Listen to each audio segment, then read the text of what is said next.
When you stand before God, you cannot say that you were told by others to do so. This will not suffice. If you want to be strong in India, it is extremely important for Indian society to be very strong. Good afternoon, ladies and gentlemen, honorable panel of the judges. I present you the India's national policy for education. The first thing I would like to talk about here is that the national education policy of India is inspired from the Swami Vivekananda's philosophy and the Gurukul system. Now, the Gurukul system and national education policy correlate with itself. Thing is, the national education policy provides you the benefits of it by various fundamental and curative ways. The second thing is here, the national education policy. My friends are discussing here about the national education policy being that the fundamental argumentative ways that it is not effective on the rural areas. Let me tell you that if Ladki Bahin scheme can reach the rural areas, then the national education policy can also reach the rural areas. The thing about is that the national education policy was articulated by the 9-member boards. One of them was the ISRO's chief executive officer. Also, the team which was presented for the national education policy declared it as one of the most effective policies for the upcoming years of India. My fellow participants are worried that the national education policy, that teachers are not available, as well as the training for teachers is not available. I know that the time will require for teacher training, but the national education policy has done the best thing that it will force the teachers to improve themselves as well as to be accommodated with the new education policy.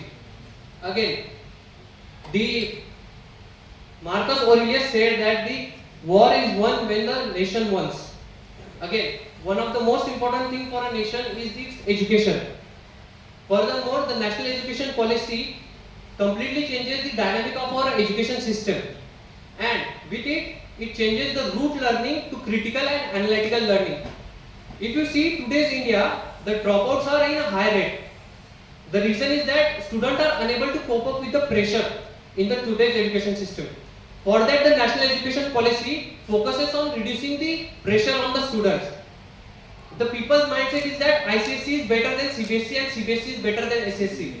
This has created an completely hierarchy of the boards.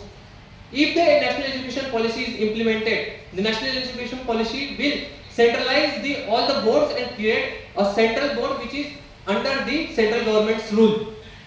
Some might think that it is anti-democratic. Throw away such democracy if you can't get the quality of education for yourself. Furthermore, India is an economic hub. So, if you want an economic hub to grow, the education level should be of that level. And the focus should be on the youth. For the youth to learn more entrepreneurship as well as the focus on the CEO development as well as the people to have the open mindset of the skill. The critical and analytical learning plays a very vital and pivotal role for the base as well as fundamental rights. So, furthermore, I would like to explain here that people are thinking that the national education policy is not implemented yet and the initiatives are not even taken for it.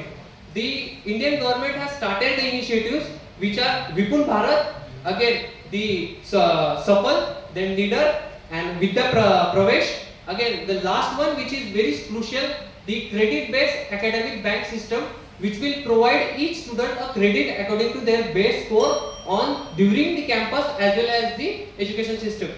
Now, the more thing is that we will have to sacrifice ourselves for something. One of the generation will have to sacrifice themselves for this thing. And our ancestors sacrificed their lives for our freedom.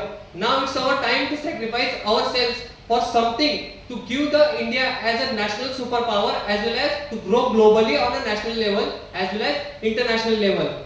The thing is, India is growing on a national as well as international level. The global challenges are that Indian people are going on international level, but they don't have that much exposure as well as they don't have that much education in the particular field. This education policy focuses on that field. The previous policies were fully focused on access as well as equity. Equity means if you are providing someone something, it should be in proportion.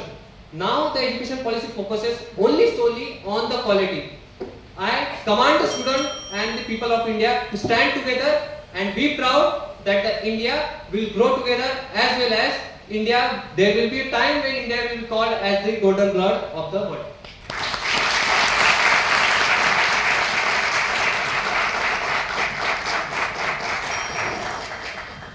Education. Education is the key to unlock the golden opportunities of the freedom. Education creates the excellence, and excellence creates the ideal nation. A very good afternoon to the honorable dignitaries present on the dais, respected teachers, my extreme opponent, and the audience who have been present here. This is the student of College Code 1082. Here in the opposing motion, I respectfully disagree to the certain points which have been raised by my opponent. India is a country where the great kings like Chhatrapati Shivaji Maharaj, Samrat Ashoka, and Chandragupta Maurya has been dedicated their courage and knowledge for the nations. India is considered as a pioneer of the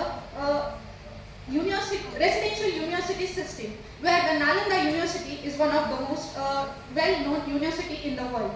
Nalanda University has been the famous university where the scholars from the different countries has came for the education purpose. This shows that the Indian traditional system was so much in discipline and in the strong that it provides the education to the different countries. The different countries which includes the China, the Japan, and the Persia.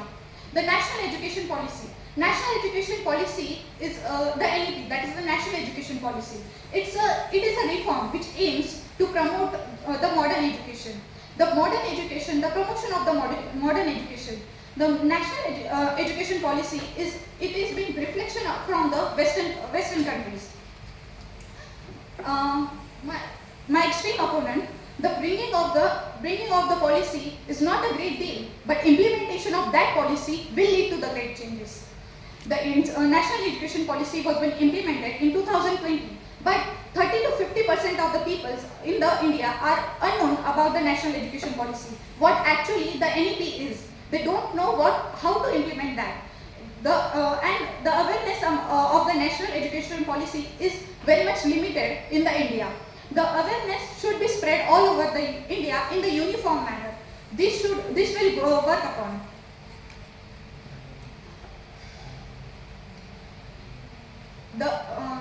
The teachers who are in the professions today, the national education policies lead the teachers who have studied, the teachers' education is being done in a different education manner, and now the teachers are being instructed to work to educate their students in a new education policy. This also faces a greater challenge for them also.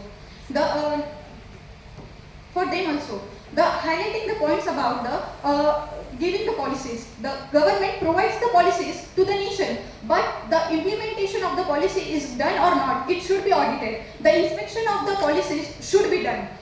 Then after that, the Nalanda University and the Takshashila University, they were not only the center for the knowledge, but they were the huge hub for the cultural and traditional intellectuals of the Indian nation.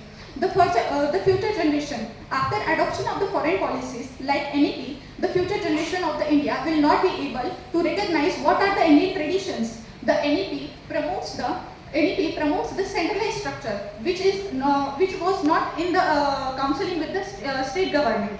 So therefore, it was being stated as an anti-democratic. Then after that, the NEP provides the education in the mother tongue.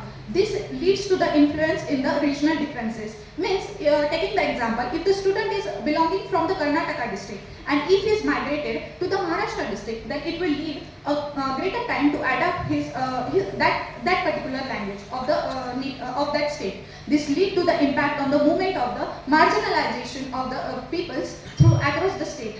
The jury members, leading your attention towards the rural background. In the rural background, the education policy is very much improper. The primary education is also not being provided in a proper manner. The teachers are not interested to teach and the students are not interested to learn. Putting the example of the Kambodi village, where it is in the Bhiwandi Taluka, where the students need to swim across the river to go to the Jilla Parishad school. The Ganeshpur, which has been famous on the social media, where there is only one student and only one teacher teaching in the school. My my opponent has been said that the analytical learning and about the crystal system. But then why there is a need of the tuition fees? The tuition fees is greater than that of the school fees of the student. NEP facilitates the foreign universities rather than it should work upon the rural areas. It should first think about the reforms of the rural areas and then after that it can look upon the foreign universities. Thank you.